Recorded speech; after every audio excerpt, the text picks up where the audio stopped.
ফুল নাখাব নহয় ফুল ফুলিলে এনেকে আহিব লাগিব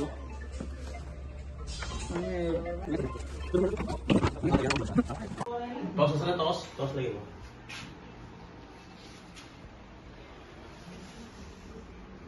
এটা কিং দিব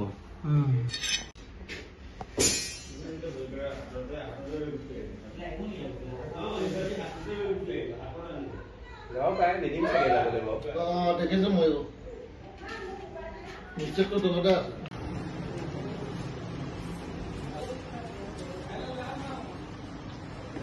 বুজি হেটকে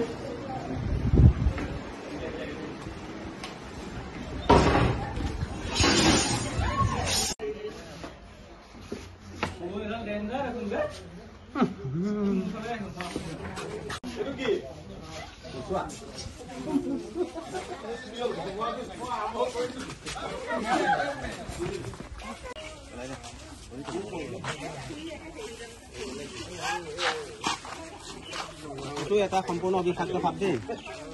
এইটো সাপৰ বিষ নাই সম্পূৰ্ণ অবিষাক্ত সাপ আৰু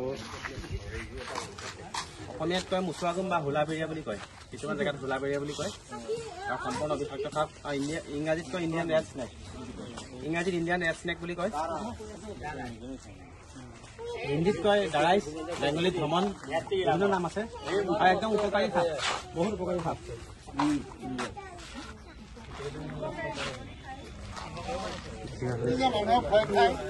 দেখিলে ভয় খায় আৰু এইটো সাপৰ ওপৰত এটা অন্ধবিশ্বাস আছে কি নেগুৰত কাঁইট থাকে বুলি কয়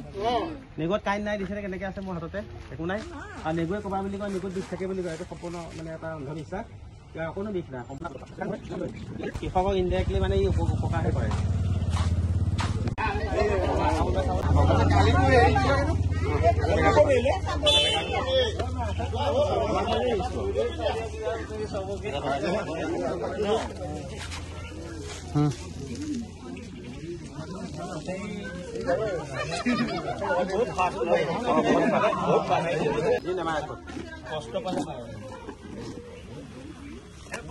কালিটো কেনেকুৱা আছে বিষাক্ত কালিটো বিষাক্ত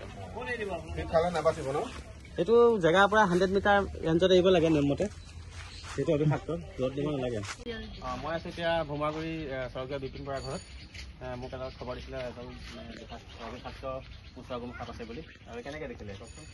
মই মানে দৰ্জাখন খুলিবলৈ গৈছোঁ খোৱাৰ পৰা উঠি গ্ৰিলখন আছে যে পিছফালৰ দৰ্জাখন খুলিবলৈ যাওঁতে মানে চৰচৰকৈ শব্দ এটা হ'ল মানে চিলিণ্ডাৰ এটা আছিলে এইখিনিতে আৰু এইখিনিতে মানে কিবা অলপ বটল চটল আছিলে তাৰ কাষেদি চৰচৰকৈ যে শব্দটো হ'ল মই তোমাৰ দৌৰি আহিলোঁ আহি পেলাই কৰিডৰটোৰ পৰা অকণমান গৈ পেলাই ঘূৰি চাইছোঁ মানে এইপিনে গোঁসাই ঘৰ আছে সিফালে সেই গোঁসাই ঘৰলৈ সোমালেই সোমাই মই খালি নেজডালহে দেখিছোঁ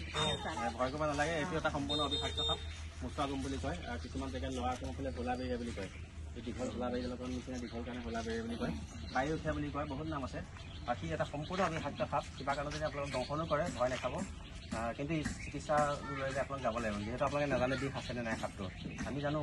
গতিকে যি সাপে দংশন নকৰে আপোনালোকে ইমিডিয়েট চিকিৎসা বিজ্ঞানৰ ওচৰত যাব লাগিব চিকিৎসকৰ ওচৰত যাব লাগিব বেষ্ট কবিৰাজ এইবিলাকৰ ওচৰত যদি গৈ আপোনালোকে সময় অৱকাশ নষ্ট কৰে তেতিয়াহ'লে কিন্তু মৃত্যু অনিবাৰ্য কোনো বিষাক্ত সাপৰ দংশন আমাক বেজে ভাল কৰিব নোৱাৰে এইটো এটা সম্পূৰ্ণ মিছা কথা বেজে সেইবিলাক মানুহকে ভাল কৰিব পাৰে যিবিলাক মানুহক অবিষাক্ত সাপে দংশন কৰিব আপুনি মই যদি যাই থাকোঁ তথাপি ভাল হ'ব যিহেতু সাপটো বিষ নাই কিন্তু বিষাক্ত সাপৰ দংশন কেতিয়াও মানে বেজে ভাল কৰিব নোৱাৰে গতিকে আপোনালোকে ভয় দেখাব অসমত আমাৰ ৭৪টা প্ৰজাতিৰ সাপ আছে তাৰে মাত্ৰ 7টা সাপহে বিষাক্ত 74 স্পেচিছ আছে তাৰে মাত্ৰ 7টা সাপহে বিষাক্ত সেই 7টা সাপ যদি আমি চিনি পাওঁ তেতিয়াহ'লে আমি সাপৰ পৰা সংসাৰৰ পৰা আমি দূৰত থাকিব পাৰিম কোনো ধৰণৰ সাপ নেমাৰিব ই আমাৰ প্ৰকৃতিৰ বিশেষ ভূমিকা অৱলম্বন কৰি আছে আমাৰ যিটো ইক'চিষ্টেম পৰিস্থিতি তন্ত্ৰ সাপে বিশেষ মানে এন্দুৰ নিগনি এইবিলাক খাই চাই বেলেঞ্চ মেইনটেইন কৰি আছে, সমতা বজাই ৰাখিছে। কোনো খাপ নামাৰিব, কিবা কাৰণত অংশ নহয়, চিকিৎসা যাব লাগিব, তেতিয়াহে আৰোগ্য পাম। আৰু মোক খবৰ দিয়াৰ বাবে ধন্যবাদ। কি কৰিলোঁ মই আৰু তুমি যে এনেকে যে আমাক আমি 3টা মানুহ ৰাতিপুৱাৰ পৰা হাইৰাণ হৈ গৈছো বুজিছানে ল'ৰা দুটাৰ সৈতে। তোমালোক যে আহিলা বহুত বহুত ধন্যবাদ দেই। আকৌ কিন্তু আমাৰ আকৌ যাব দেই, আকৌ সহায় কৰিব।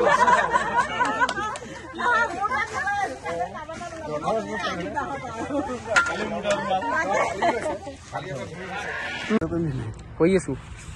কাটি দিব লাগিলে পিছত। হা